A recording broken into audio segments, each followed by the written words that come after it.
Oh, we're back. I never know if this crazy thing is recording. I always have to look at the little button. So anyway, today, on this very auspicious day of March the 21st on our book launch, yay! I have with you the author from Sacred Hearts Rising, Breaking the Silence One Story at a Time, Thyra Whitford. So Thyra, please tell us a little bit about what you do, who you are and what you do. Well, hello. Thank you, Brenda. Yes, I'm Thyra. I live in Calgary, Alberta, right at the moment, and I am an energy healer. I am an author. I'm an artist, and I'm an intuitive counselor. And I do all of that out of Calgary. Holy smokes!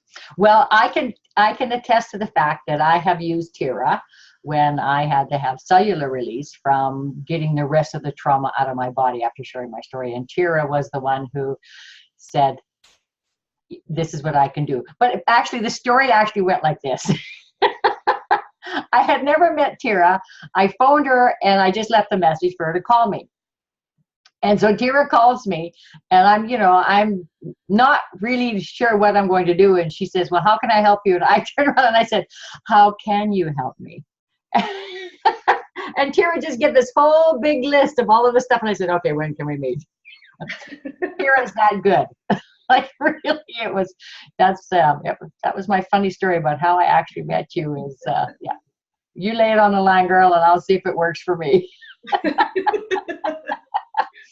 So since you have shared your story in book number 1, you wanted to come to the summit and you had some challenges there and all of that good stuff when you're living in Salt Springs. So you were going to come to this summit and you're going to speak. So how has your life changed in that year? Oh, Brenda, volumes. Yeah, so living in Salt Spring wasn't just about living in Salt Spring Island. It was about potentially giving up the practice that I believe was my life's work that I had been doing for the last 10 years. But I was burnt right out and I really wasn't well. And moving to Salt Spring, we thought we were going to move there to write and learn how to write. And more fiction than real stuff, yeah. And so that's kind of how Salt Spring Island started, and then the story wrote the story, and since then I'm back in Calgary. I'm doing the business full bore, even growing the business, and I'm kind of pretty excited about it again. So yeah, big shifts. Well, and you've got several books of your own. You've got the Empath Book, which is an amazing little tidbit. I know I have that one too. But you're also creating your own series, a fictional character series. So Tell us a little bit about that, my dear. Sure, thank you.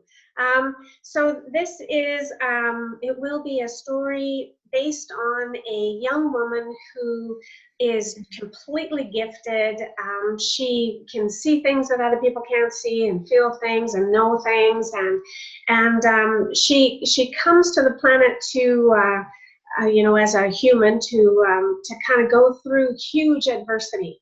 And through her adversity, she discovers her gifts. She discovers, some of the reasons that she's supposed to be here. And it's the journey of her and how she goes, but also of her guides and the angels that are around her and what they're doing and how they can fail. And of course, it's about she's going to have to save the world because she's just amazing. So yeah, ooh, yeah. I can't wait to read your books that are going to come out. So after you have shared your story, what was the purpose for you to do that? Why did you want to share it? I didn't.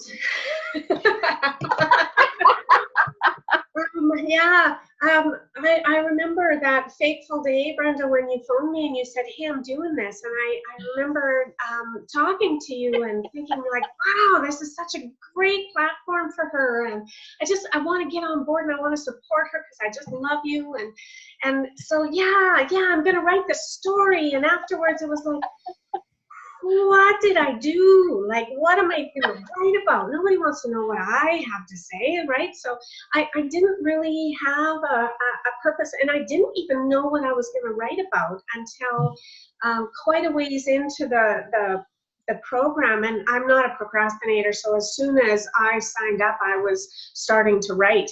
Yeah. And like I remember I probably went through maybe 15 different stories, and you know, finally one day Albert kind of brought up something, and why don't you write about this? It's like, oh yeah, I can do that. And that was a story that kind of, you know, opened everything up. Yeah. So I know now in hindsight why I had to say yes to you.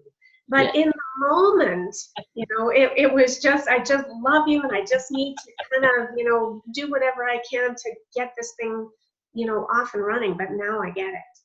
So. Yeah, it was it was an interesting time, I must say. Yeah. You and I going back and forth a little bit, but I am very glad that you did share that story, because I think that helped open up a lot of doors that you had closed on yourself. Absolutely, absolutely. Doors that you don't even know that you've closed. And and I'm still discovering things even today, and it's like every day is brand new. So yeah, and it's amazing how our stories, when they're in the background, and we know they're in the background, but the minute we start bringing them forward, how things start to shift for more of the positive than the negative. Yeah. How you think, well, I really didn't think that was causing that, but then it turned around and yes, it did. Yeah.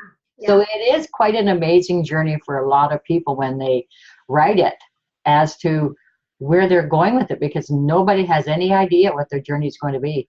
Yeah, that's right. Yeah, and they've all been great journeys, and they've all been very positive journeys. So would you recommend other people to share their stories?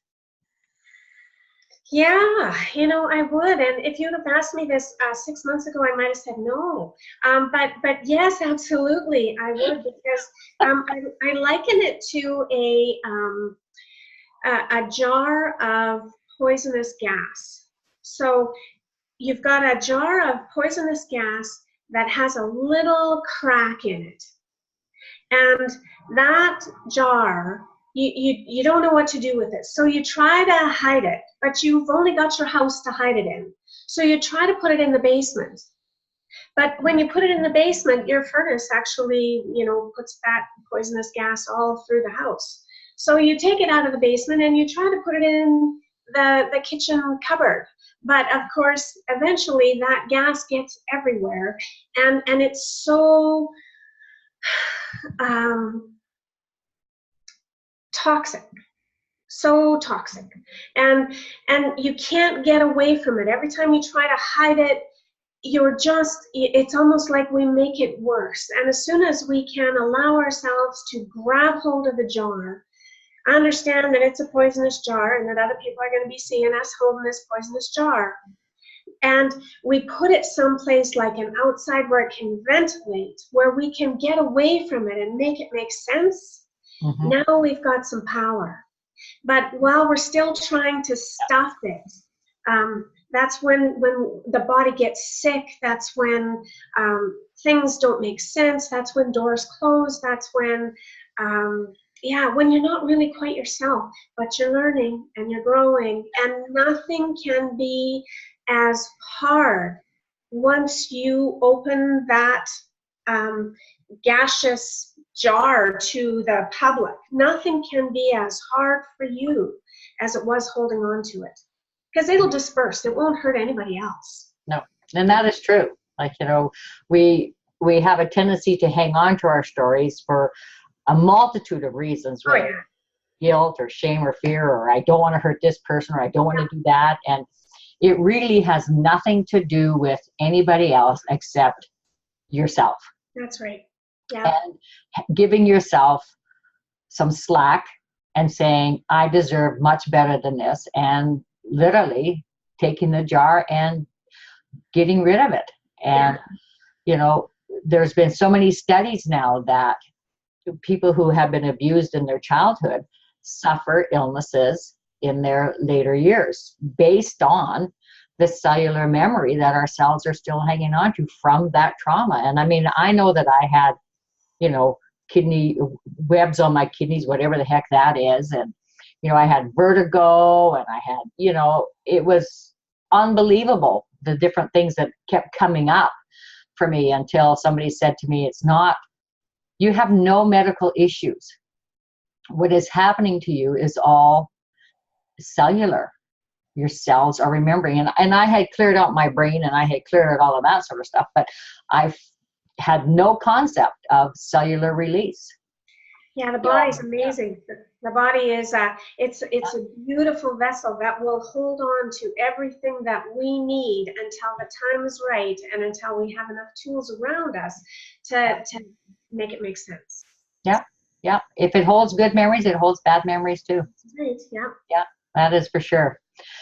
So, what was the most difficult part about sharing the piece of your story that you did share? Once you got it narrowed down to what you wanted to share, what was the most difficult part about doing it?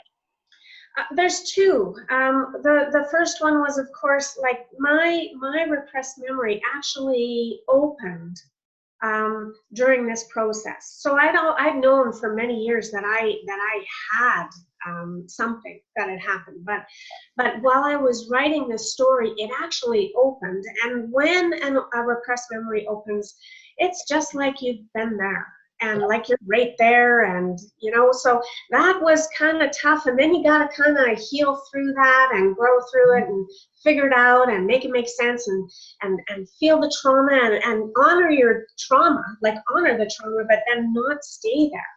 And so that was probably the hardest part. And then the second hardest part is, because this happened to me in my childhood, my mom and dad were involved. Now, my mom has passed, but my dad's still here.